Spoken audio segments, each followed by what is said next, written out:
Pew! No, it's not working. Pew! No. Jeremy!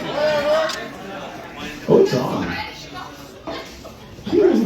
There we go. As far as you are concerned, my name is John Madden. I am a ring announcer for professional wrestling, First Wrestling, based out of Tintin, the Twin Towers Terror, Minneapolis and St. Paul. And because we are in a queer bar, I should tell you that we are very queer. Let me look at this. For God's sake, it's a bit performative, absolutely, but who are some members of our core crew? We have the twinkiest twink that ever twinked. We have a non-binary murder mullet. And we have Daddy.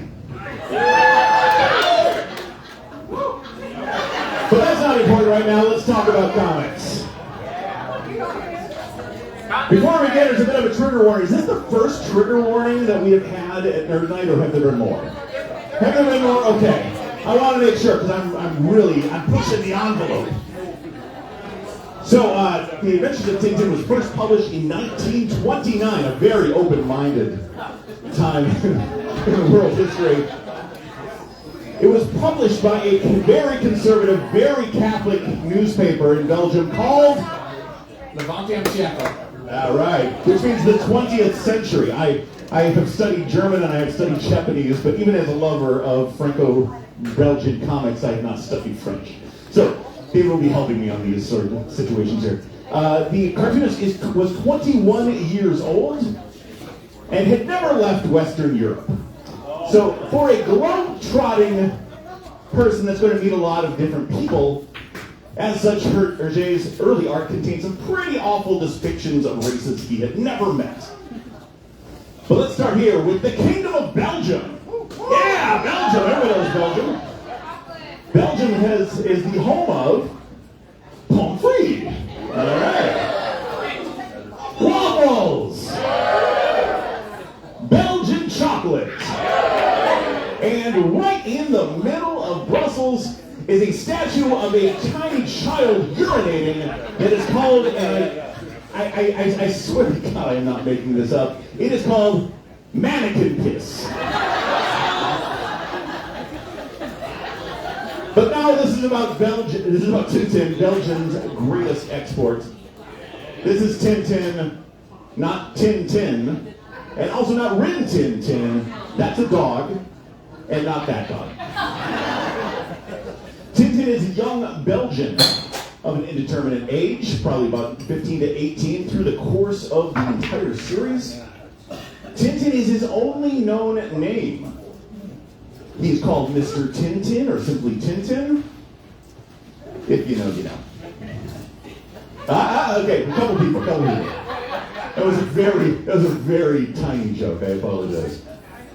Tintin is a reporter. He is a traveler. He's an explorer. He's an adventurer. And he was the first fantastic.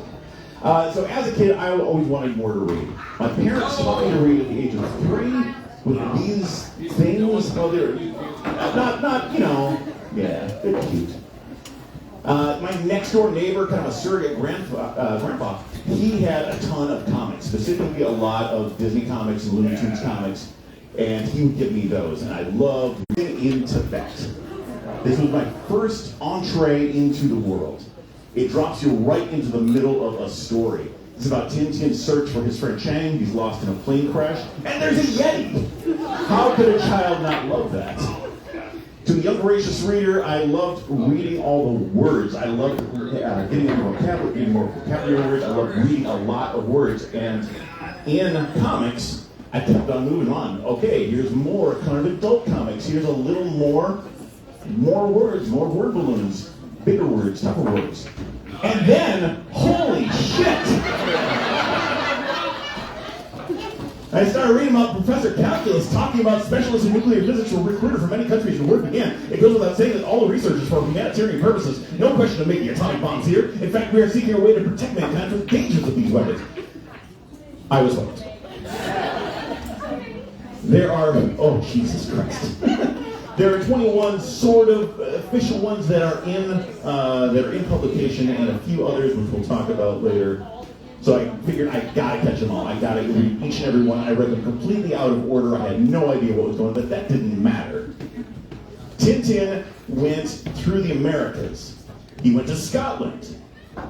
He went to the desert, went to the bottom of the ocean, and of course he went to the moon with Captain Haddock and his dog Snowy. The title of comics is called Ligne Claire, which means clear line. Tintin kind of developed this. It's based on a bunch of other things, including a lot of Japanese illustrations from the 17th, 18th, 19th centuries.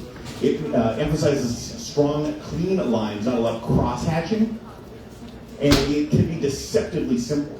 It looks a little cartoony sometimes, but the cartoonishness is normally the soft parts, where the realistic stuff is the hard part. So if you notice, a lot of the people and animals, they are very caricature-y, whereas buildings and hard stuff such as trams are very realistic. So which allowed Tintin to put Tintin characters into the real world. So this is Tintin in India, and he's going to the Qutub Minar, and then he goes to the Red Fort. I love this specifically because it seems like he's having this conversation with Captain Haddock. You know, there's the Minar, it's 238 miles high, or behind, and the Red Fort. So this is one sentence, basically.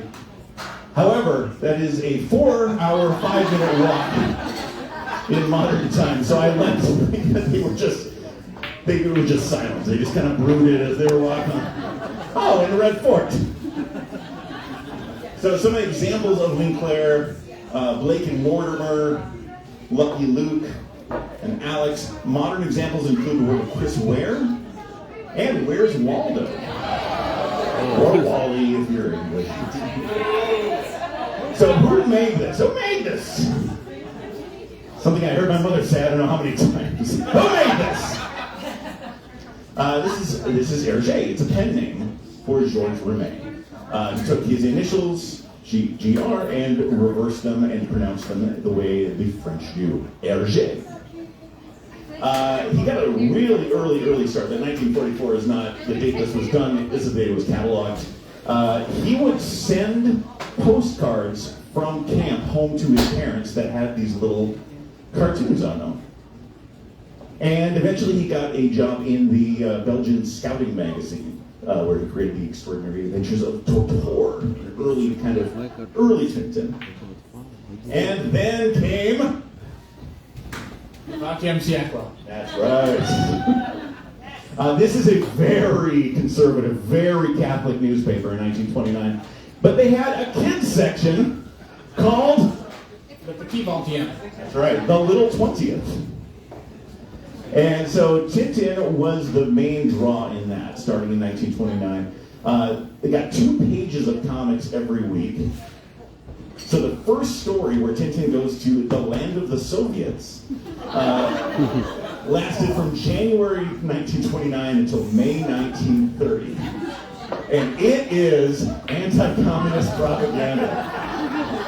Like super. But less wrong than you might think. That's true. That less incorrect. You have to understand where everything was coming from, where people were coming from, where his bosses were coming from. But it was very, very stilted. When Tintin returns to Belgium after this year and a half, they knew it was popular. They were selling a lot of copies on Sundays. So what they did is they hired an actor to play Tintin and another actor to play Snowy. Doctor actors too. In fact, this is Hergé himself here with the Tintin actor and the Snowy actor. And basically they hired an actor to get off a train at the Brussels Midi station to the throngs of children that showed up to see their favorite boy reporter. They knew they had a hit. So what comes after opening yourself up saying, oh, this is a great way to teach children all about the world? Well, you get horribly racist pro-colonialist propaganda. Because the Congo was a protectorate of Belgium at the time, and it is awful. It's horse shit. It is the worst shit in the world. But, After a column. yes, even after it was redrawn later on, they didn't change how the characters look of the African children. All they did is change what he was writing here about. He was talking about how Belgium is their fatherland to a math lesson. But with success came greater freedom. Tintin in America. Again, you look at it. However, Hergé was given more leeway. He actually did research. And he was concerned about the plight of the Native American Indians, specifically the Blackfeet tribe. And he also fights Al Capone. No, seriously, Al Capone, the king of Chicago. So there was a big change. Tintin is his first time out off of either a colony or off of the Eurasia area. He's dressed a little funky, because this is how they dress in the American West, right? So he goes and he gets his cowboy duds. At the same time, he accidentally finds an oil well.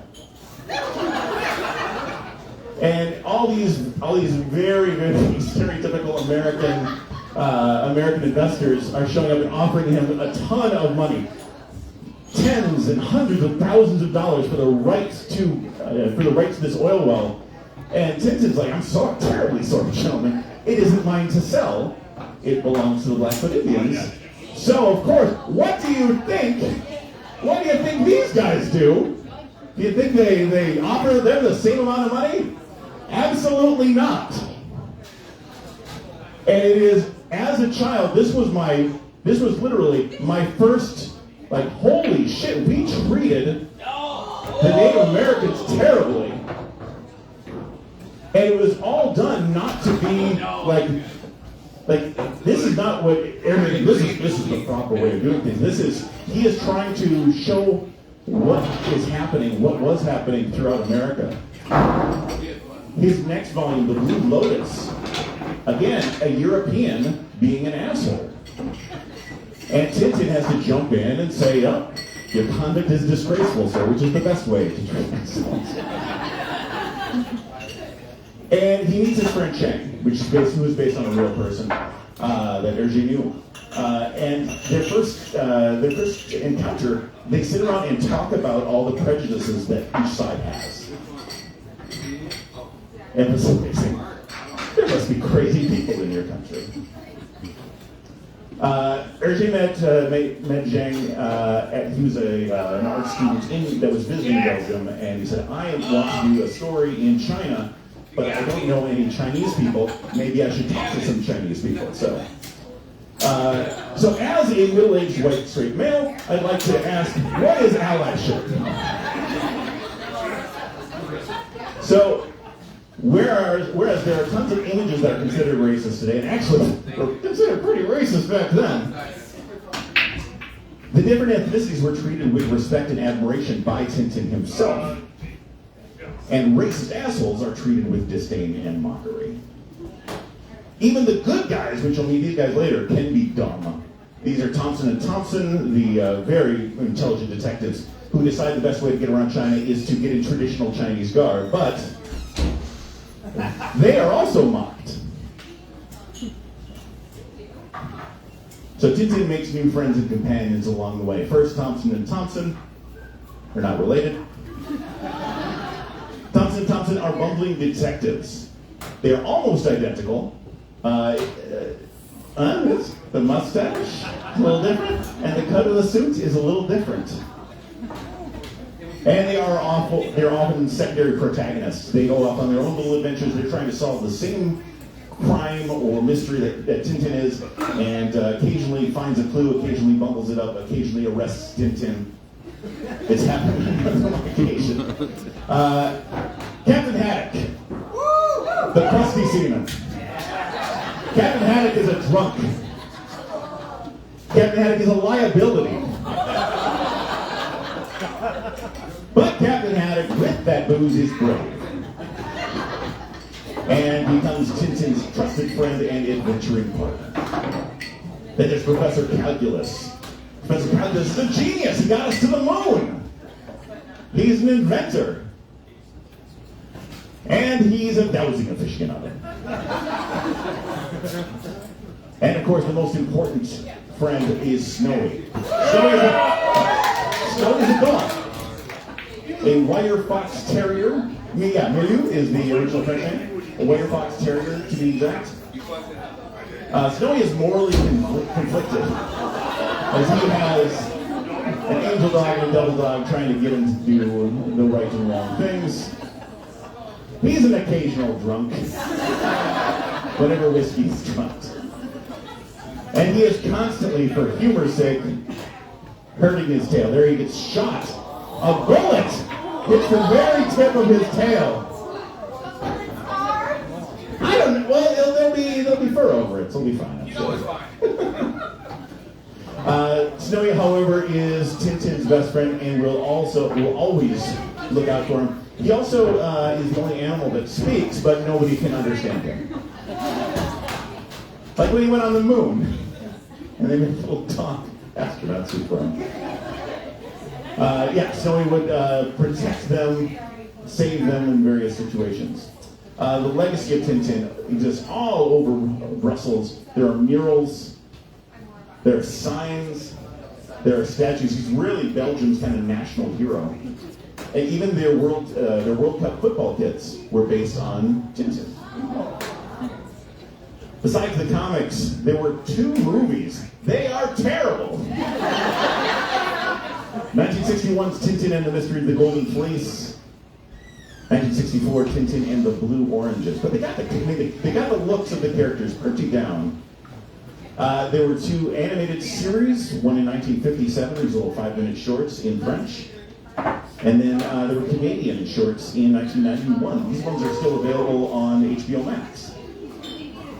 And the Peter Jackson, Steven Spielberg Adventures of Tintin, which was pretty good, actually, in my opinion about it. Jamie Bell, Andy Serkis, Daniel Craig are the lead voice actors and motion picture artists. There were also video games as early as 1987. Most of them are also terrible.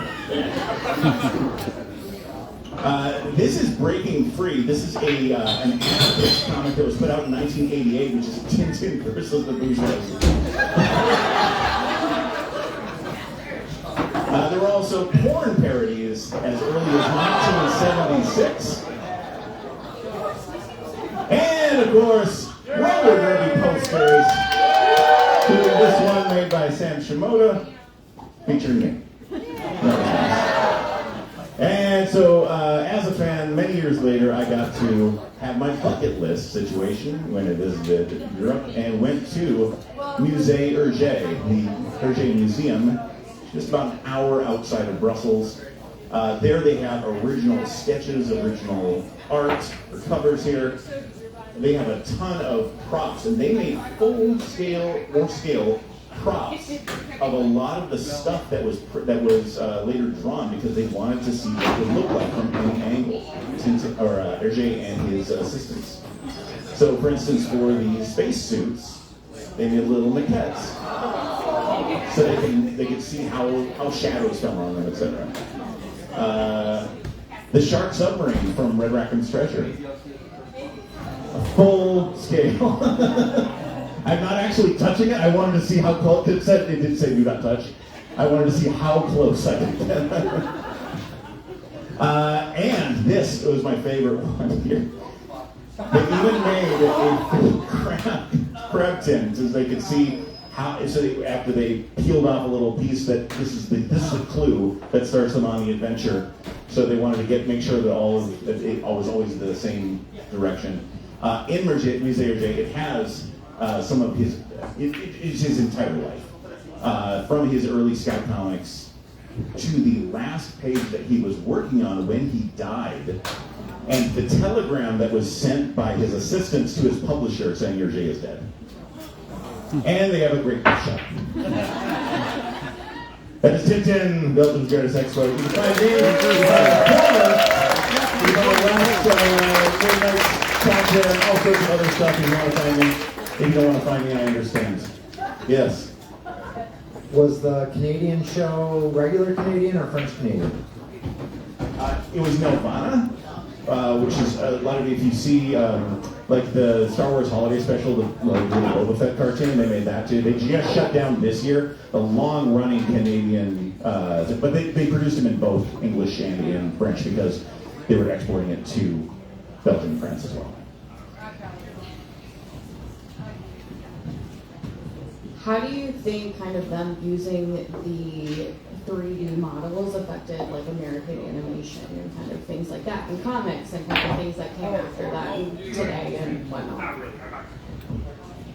Yeah, he was really the kind of the progenitor of the Linkler style, and a lot of people, especially in the '60s and today, American and European comics artists are just like, we could not have done this without this guy.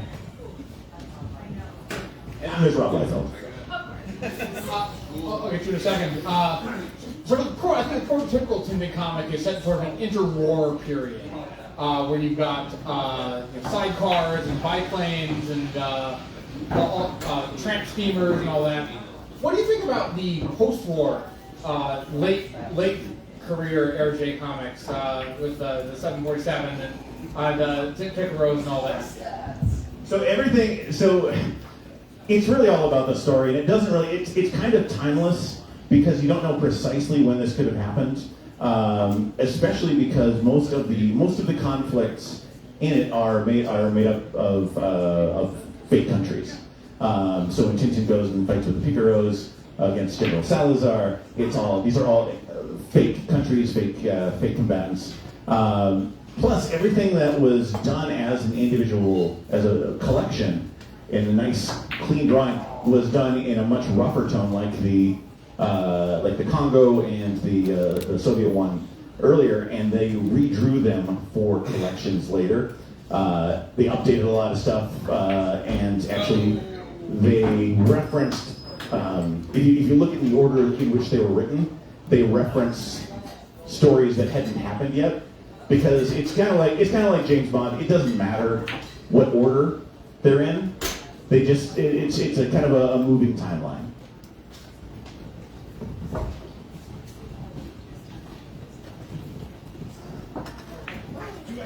What's your favorite Tintin adventure and why? My favorite is my first, which was Tintin in Tibet, because it's the second half of his story with Chang, and it's basically low stakes. There's not a war. There's not a discovery of a new thing or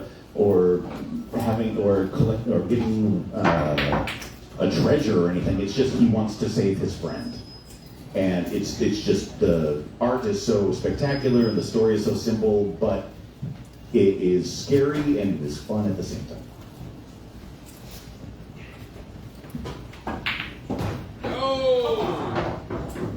What was the "if you know, you know" with the person that practiced? I did not know. That is made for a few people over here that know that person, who is a friend of ours. His name is Christopher Robert Cargill. He goes by Cargill. He's a screenwriter and author down in Texas. But everybody calls him Cargill or Mr. Cargill. So. One more question? Why do you think Tintin was so woke for his time? Or do you think that was like maybe the French questioning social hierarchy? Well, I think a lot of it was the fact that he was kind of a lower middle class, he's from a lower middle class background. He finally gets a job with a real newspaper, and they are like, okay, here's what you're going to talk about. You're talking about how bad communism is and how good colonialism is. And as soon as basically he was able to branch out from that, and the fact that he liked reading and he liked learning about other stuff, he met Chang and did the Blue Lotus story. I think he just kind of wanted to atone for his earlier gross stuff, and he just never stopped growing as a person. And that's not to say that there's not just dumb shit about him and like there are two named female characters in the entire series. There is Tintin's landlady who stops showing up about halfway through, and there's Bianca Castafor, who's an opera singer who's mostly there for comic relief. But I don't know. It's people are complicated, and it's hard to justify. It's hard to justify how you treat people if you don't learn from it. And I think he just kept on deciding he wanted to learn and grow as a person. All right, big round